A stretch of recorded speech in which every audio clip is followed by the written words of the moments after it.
I'm finally facing it all, fearless. Welcome in our channel knowledge splash. आज हम इस video में cover करने जा रहे हैं is matter around us pure का थर्ड पार्ट, जिसके हम 2 पार्ट ऑलरेडी बना चुके हैं। अगर आप लोगों ने वो पार्ट नहीं देखे तो उन वीडियोस को जरूर देखें हमारे चैनल नॉलेज स्प्लैश पर। आज हम इसमें पहला टॉपिक है solution. A solution is a homogeneous mixture of 2 or more substances।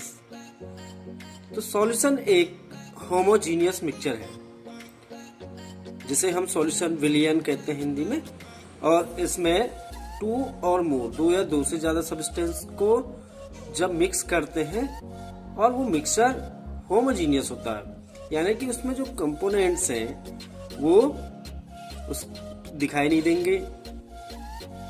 जैसे कि एग्जांपल है lemonade, soda water, alloys. Lemonade है, सोडा वाटर है, एलॉय है, इनमें जो कंपोनेंट्स हैं उनके वो दिखाई नहीं देते हैं। एलॉय जैसे ब्रास है, ब्रॉन्ज है। एक और एग्जांपल है यहाँ पर।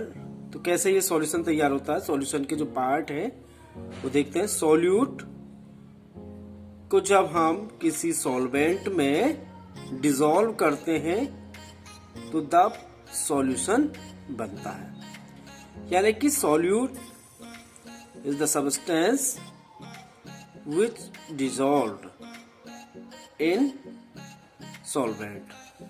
तो सॉल्यूट जिसे हम डिसॉल्व करेंगे, माना कि ये शुगर है तो इसे हम सॉल्यूट कहेंगे, और सॉल्वेंट द डिसॉल्विंग सब्सटेंस, और the substance which dissolved another substance on it, that is solvent।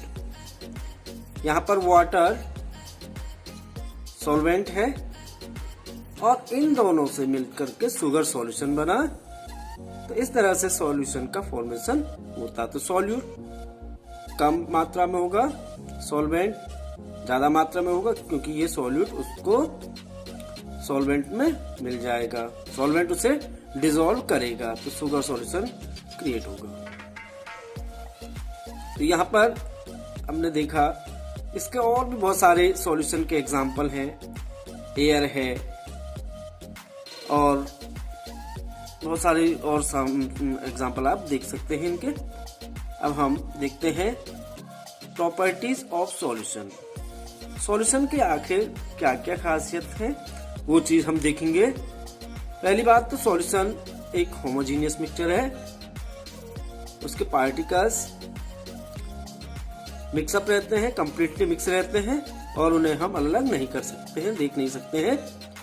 The particle of solutions are smaller than 1 nm, means 1 nanometre. Particles solution के जो पार्टिकल हैं, जो उसमें कांस्टेंट है, उसके पार्टिकल इतने ज्यादा छोटे होते हैं कि हम उन्हें बिल्कुल नहीं देख पाएंगे। उन्हें हम यानी कि एक माइक्रोस्कोप से भी नहीं देख पाएंगे, सिंपल माइक्रोस्कोप से भी नहीं देख पाएंगे, इतने छोटे होते। 1 नैनोमीटर जो कि 10 की पावर -9 मीटर के बराबर होता है। तो लगा सकते हैं आप अंदाज कितना छोटा रहता है। Solute particle cannot be separated by filtration from the solution। जब हम सॉल्यूशन को बनाते हैं तो उसमें जो हमने डिसॉल्व किया है, जो सॉल्यूट पार्टिकल है, उन्हें हम फिल्ट्रेशन मेथड से अलग नहीं कर सकते। जैसे हमने शुगर सॉल्यूशन बनाया है यहाँ पे, तो वहां पर शुगर सॉल्यूशन को अगर हम फिल्ट्रेशन से करेंगे, फिल्टर पेपर की मदद से उसे छानेंगे, तो उसमें से हम शुगर के पार्टिकल्स को अलग नहीं कर पाएंगे। Due to the very small size, particle size solution does not scatter light. अब सॉल्यूशन डज नॉट स्कैटर, अब सॉल्यूट के पार्टिकल इतने ज्यादा छोटे होते हैं, 1 नैनोमीटर से छोटे होते हैं, इसलिए अगर हम उनमें लाइट पास करेंगे तो बीम ऑफ लाइट दिखाई नहीं देगी, वो स्कैटरिंग नहीं करेंगे। नेक्स्ट पॉइंट है the solution are stable. Stable होते हैं यानी कि सॉल्यूशन स्थिर होंगे, उनके पार्टिकल्स नीचे नहीं बैठेंगे। जैसे मडी वाटर को अगर हम थोड़ी देर रख देंगे तो उसके पार्टिकल नीचे बैठ जाते हैं, लेकिन in the case of solution ऐसा नहीं होता, वो स्टेबल रहेंगे और ये इसकी प्रॉपर्टीज हैं, ये सॉल्यूशन है।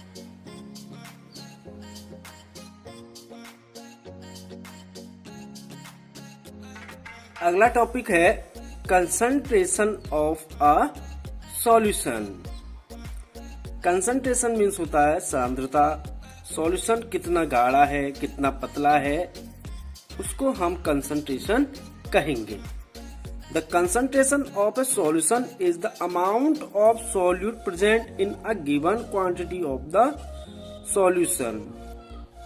किसी सॉल्यूशन में सॉल्यूट कितना है, कितनी उसकी परसेंटेज है, उसी को हम कंसंट्रेशन कहेंगे।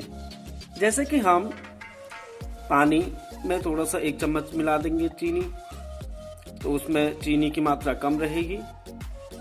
अब अगर हम 1 गिलास पानी में 2 चम्मच चीनी मिला देंगे तो उसमें चीनी की मात्रा ज्यादा रहेगी। तो हम कह सकते हैं कि दूसरा वाला जो हमने लिया था 2 चम्मच, तो हम यहाँ पर कहेंगे कि शुगर की कंसंट्रेशन ज्यादा है। तो ये कंसंट्रेशन है, कंसंट्रेशन ऑफ ए सॉल्यूशन। ये कंसंट्रेशन जो depending upon the amount of solute in solution, ये डिपेंड कर रहा है कि कितना सॉल्यूट इसमें है, उसके अकॉर्डिंग हम सॉल्यूशन को डाइल्यूट सॉल्यूशन कहेंगे। जो बिल्कुल तनु हो, कम मात्रा में उसमें सॉल्यूट हो। कंसंट्रेटेड यानी कि उसमें वो सांद्र हो, ज्यादा गाढ़ा हो। और सैचुरेटेड, सैचुरेटेड सॉल्यूशन हो। अब उसमें हम और ज्यादा सॉल्यूट को नहीं घोल पाएंगे, दैट इज सैचुरेटेड सॉल्यूशन। कुछ फॉर्मूले हैं यहाँ पर, 3 फॉर्मूले दे रखे हैं कि कैसे हम कंसंट्रेशन सॉल्यूशन की मालूम करेंगे कि कितना ये कंसंट्रेटेड है, कैसे हम उसे शो करेंगे। पहला है concentration of solution, mass of solute upon mass of solvent multiply 100। यहाँ पर हमने दोनों सॉलिड थे, इसमें बाई मास से लिया, इसमें कितना वेट है में, तो उससे हमने किया कि मास of solute mass of solvent multiply 100। Concentration of solution, अगर सॉल्यूट मास में दिया है और सॉल्यूशन वॉल्यूम में दे रखा है, तो मास of solute upon volume of solution multiply 100। बहुत इंपॉर्टेंट है क्योंकि इसमें एक क्वेश्चन जरूर आ सकता है आपका। कंसंट्रेशन ऑफ सॉल्यूशन, अगर वॉल्यूम दे रखे दोनों, तो volume of solute upon volume of solution multiply 100। तो एक चीज और नोट यहां पर करें कि अगर कई बार क्या हो जाता है, सॉल्यूट का कैसे निकालेंगे, मान दिया नहीं है। Mass of solute equal to mass of solution minus mass of solvent. एक भी इंपॉर्टेंट है, इसे भी जरूर नोट करें क्योंकि कई बार ऐसे क्वेश्चन आ जाते हैं इसमें, न्यूमेरिकल बेस्ड क्वेश्चन, इसमें सॉल्वेंट का मास दिया रहता है, सॉल्यूशन का मास दिया रहता है, लेकिन हमें यहाँ पर मास ऑफ सॉल्यूट की भी जरूरत पड़ी, तो कैसे हम फाइंड करेंगे। तो ये आपका मास ऑफ सॉल्यूट फाइंड करने का फॉर्मूला है, ये अलग से फॉर्मूला है। तो इनको देख करके हम इस पर जो न्यूमेरिकल बेस्ड क्वेश्चन है उन्हें सॉल्व कर सकते हैं। एनसीईआरटी में भी आपको दिया हुआ है, बहुत इंपॉर्टेंट क्वेश्चन इसमें आ सकता है 1 मार्क्स का, तो जरूर इसे करें।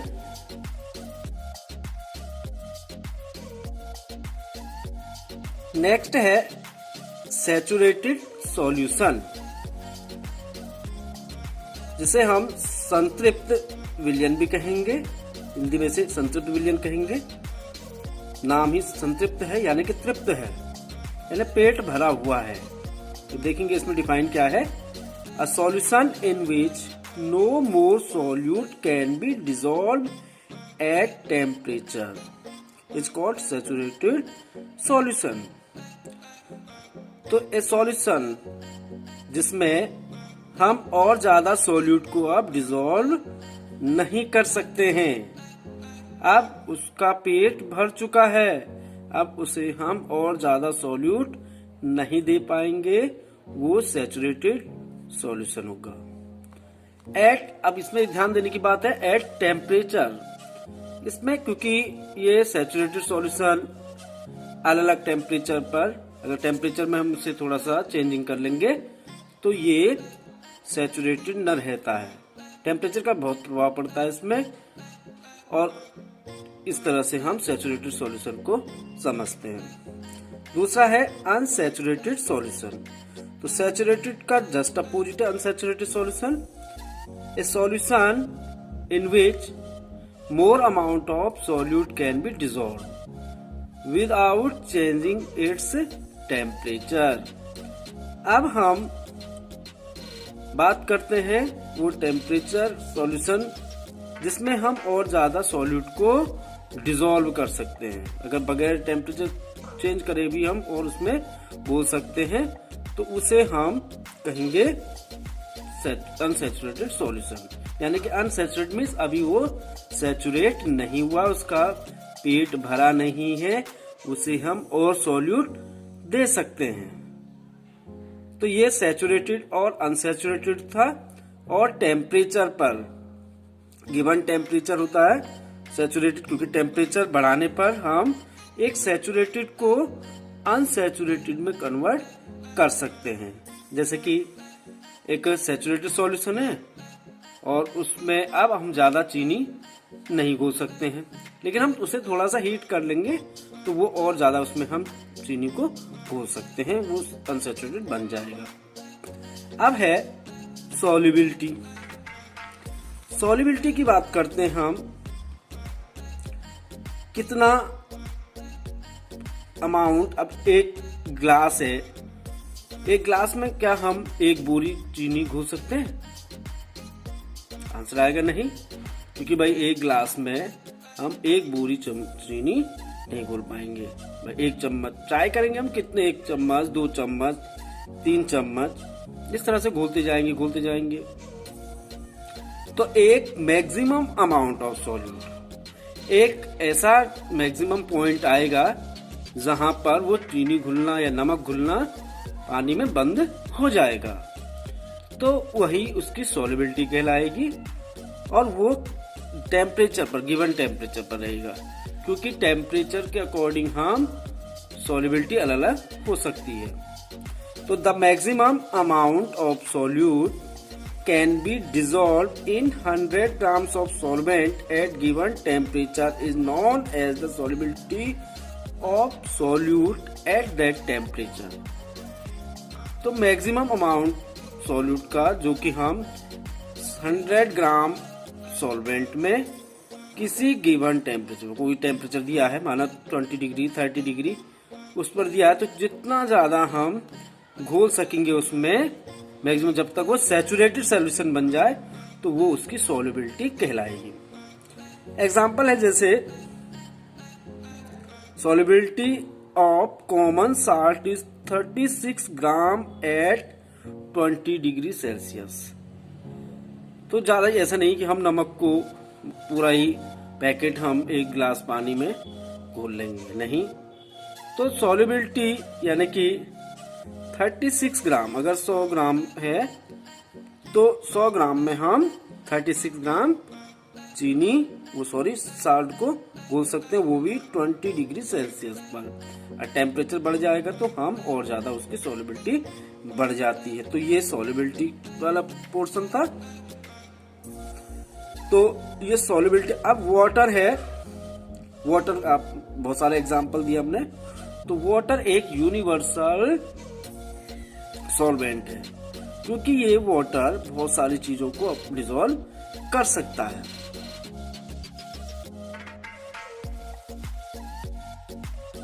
अगला टॉपिक है चेंजेस। जैसे सीजन चेंज होते हैं, मौसम चेंज हो रहा है, ऐसे ही केमिकल्स में चेंजेस आते हैं। तो केमिकल्स में चेंजेस कैसे आएंगे, सब्सटेंस में हमारे चारों ओर कैसे चेंज आते हैं, तो हम इसे दो ग्रुप में हमने इसे बांटा, फिजिकल चेंज और केमिकल चेंज। तो पहले फिजिकल चेंज की बात करते हैं हम।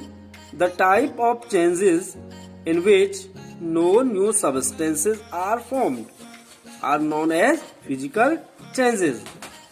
तो वो टाइप्स ऑफ चेंजेस, वो चेंजेस जिसमें कोई नया सब्सटेंस नहीं बन रहा है, वो फिजिकल चेंज होते हैं। जैसे मेल्टिंग ऑफ आइस,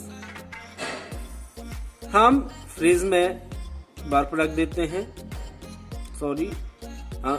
फ्रिज में बर्फ रख देते हैं और वहां वो सॉलिड फॉर्म में रहता है, लेकिन जब हम फ्रिज से बाहर निकालेंगे और वो धीरे धीरे पिघलना शुरू हो जाएगा तो वो वाटर में कन्वर्ट हो जाएगा। तो इस तरह से मेल्टिंग ऑफ आइस।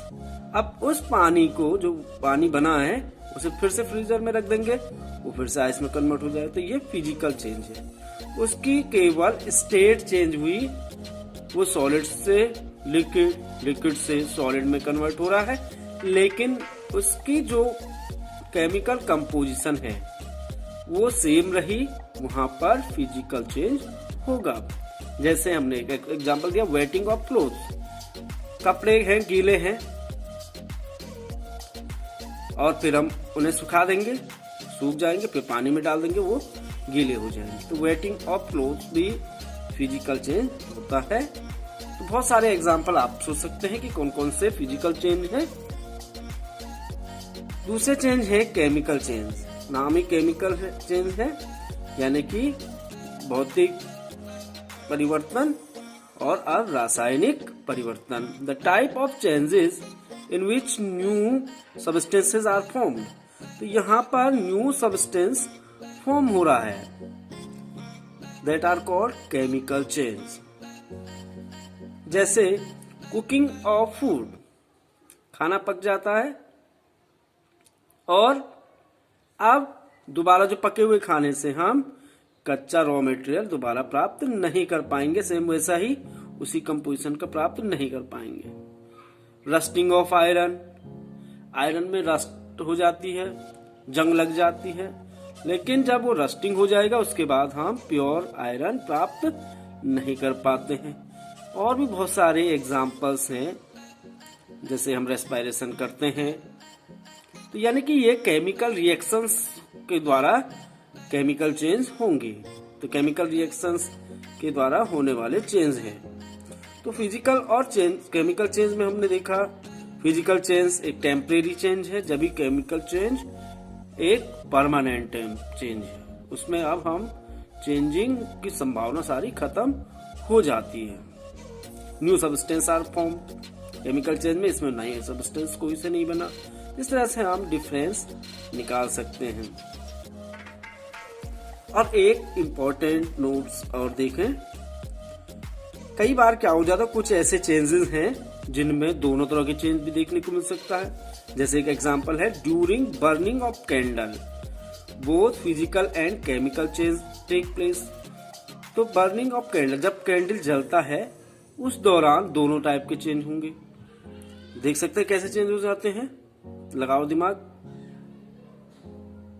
तो उस दौरान जब बर्निंग कैंडल होता है तो मोम, जो उसमें मोम है, कैंडल में मोम रहता है, वैक्स रहता है, वो पिघलता है, यानी कि वो सॉलिड फॉर्म से लिक्विड फॉर्म में कन्वर्ट हुआ और फिर गैसियस फॉर्म में कन्वर्ट हुआ। तो वहां पर उसकी स्टेट चेंज हो रही है, तो वो फिजिकल चेंज हुई। जबकि जो उसका जो लिक्विड था वो धीरे धीरे जल करके उसमें ऑक्सीडेशन हुआ, ऑक्सीजन की मदद से वो बर्न होने लगा, तो दैट इज केमिकल चेंज, क्योंकि यहाँ पर मेल्टिंग भी हुआ और बर्निंग भी हुआ। तो ये एक तौर से यहाँ पर दोनों चेंज हमें देखने को मिल रहे हैं। तो आज के इस वीडियो में हमने solution, properties of solution, concentration, physical change, chemical change, ये टॉपिक्स क्लियर किए हैं। उम्मीद है कि आपको समझ में आ गए होंगे और आगे की वीडियो में हम और इस चैप्टर के जो बाकी पार्ट हैं उन्हें कवर करेंगे। अगर आपने पहले 2 पार्ट नहीं देखे हैं तो उन पार्टों को जरूर देखें, क्योंकि बहुत ही इम्पोर्टेंट चैप्टर है ये। और हमारे चैप्टर्स को देखने के बाद कमेंट्स करना, लाइक करना और चैनल को सब्सक्राइब करना न भूलें। Thank you.